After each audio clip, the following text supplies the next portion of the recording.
And we start here with Hell Split Arena. Yes, it looks so good. And yes, I filmed this through the lens of the Pimax 8K Plus. Astonishing, isn't it? And I chose Hell Split Arena because the textures simply look so good. I also did through the lens videos of Skyrim, but the textures were simply so low res that you would simply look at low res textures and therefore Hell Split Arena. Just enjoy this. Doesn't it look amazing? In direct comparison with the Pimax 8K and the Pimax 5K Plus, this looks way better. And also comparing this with the Valve Index, the Pimax 8K Plus looks better.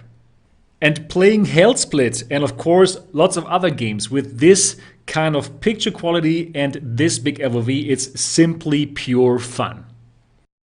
Now, of course, you're wondering, what kind of PC do you need? What about performance? And well, I only have a GTX 1080 Ti, so everything that you're going to see in this video is being done on a GTX 1080 Ti. For Hell Split Arena, I got an FPS of 75, and that was actually the maximum that this panel could do according to PyTool. For the final Pimax 8K Plus, Pimax tells me that the panel will do 90 Hz, and at that moment in time, for sure, you will need a beast of a PC to make this happen. Now you're probably wondering, what kind of super sampling did I use to make this kind of picture quality happen? And well, I didn't use any super sampling. There was PyTool 1.0 and Steam super sampling at 100%. What you see here now is Vader Immortal Episode 2, and I had already teased this little video yesterday. And what I want to show you here is that actually, yes, you can still use all of the Oculus titles. You even don't need Revive. You only need to import the Oculus games into your PyTool and then you can play them, and it's so much fun since, well, now you got this huge FOV, you got this great picture quality, and without a doubt, it's so much more fun to play this with the Pimax 8K Plus than it is to do this with the Rift S. Now again, talking about the performance. Do you need more performance than you needed with the original 8K? No, not at all. If you had a PC that could run the 8K, you also have a computer that is able to run the 8K Plus because, well, there is one added subpixel per pixel, but you do not need any more resources to compute this additional subpixel, and therefore you do not need more performance than you needed for the 8K. But anyways, these headsets are meant for the very high end, so you should have a GTX 2080 Ti to make full use of these panels. And I gotta admit, I finally have to upgrade to a 2080 Ti myself.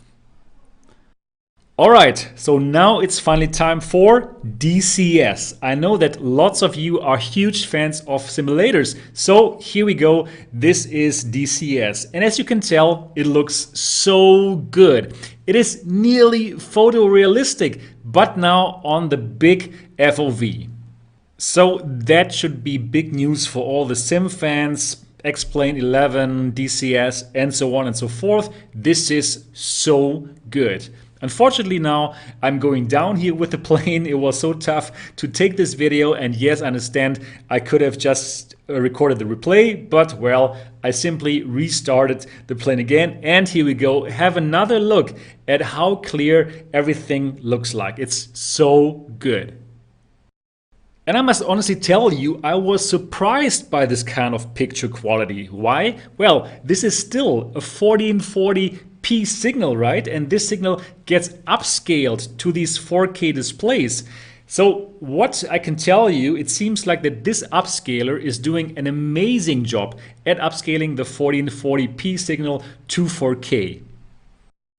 Now seeing this kind of picture, I'm wondering how amazing must the 8KX look like? And on top of that, I'm wondering what kind of computer will be able to drive it.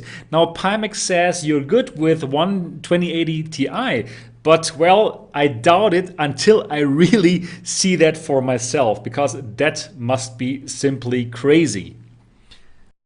Anyways, I had big fun with the Pimax 8K Plus, with this pre-production model, even with my GTX 1080 Ti.